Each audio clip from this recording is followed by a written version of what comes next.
नन्हा गौरव और सच की ताकत और एक छोटे से गांव में नन्हा गौरव नाम का एक लड़का रहता था।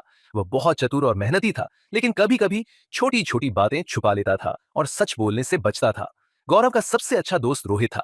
रोहित बहुत ईमानदार और सच्चा था। दोनों अक्सर साथ में खेलते, लेकिन रोहित हमेशा गौरव को समझाता, गौरव, सच बोलना सबसे बड़ी ताकत है। एक झूठ से न जाने कितनी समस्याएं खड़ी हो सकती हैं। एक दिन गांव में एक बड़ा मेला लगा।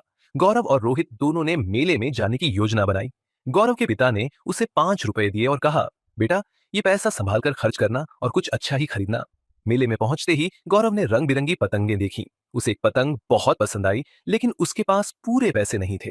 उसने सोचा, अगर मैं अपनी माँ से कह दूं कि मेरे पैसे गिर गए, तो शायद मुझे और पैसे मिल जाएंगे। जब गौरव घर पहुंचा तो उसने झूठ बोल दिया कि उसके पैसे कहीं गिर गए। माँ ने उसे प्यार से देखा और कहा, कोई बात नहीं बेटा, पर ध्यान रखना कि अगली बार पैसे संभाल कर रखना।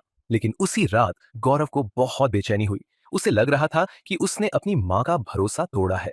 अगले दिन रोहित ने गौरव को उदास देखा और पूछा, क्या हुआ गौरव? गौरव ने सारी बात रोहित को बताई। रोहित ने कहा, अगर तुम अपनी माँ को सच बता दोगे तो तुम्हारा दिल हल्का हो जाएगा। सच बोलने से कभी डरना नहीं चाहिए।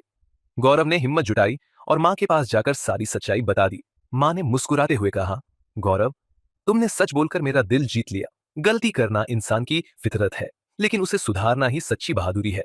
उस दिन के बाद गौरव ने तय किया कि वह हमेशा सच बोलेगा। उसने समझ लिया कि सच बोलना मुश्किल हो सकता है, लेकिन यह हमेशा सही होता है। इस कहानी से गौरव ने तो एक बड़ी सीख ली, और हमें भी यह समझना चाहिए कि सच की ताकत सबसे बड़ी होती है। नैतिक शिक्षा।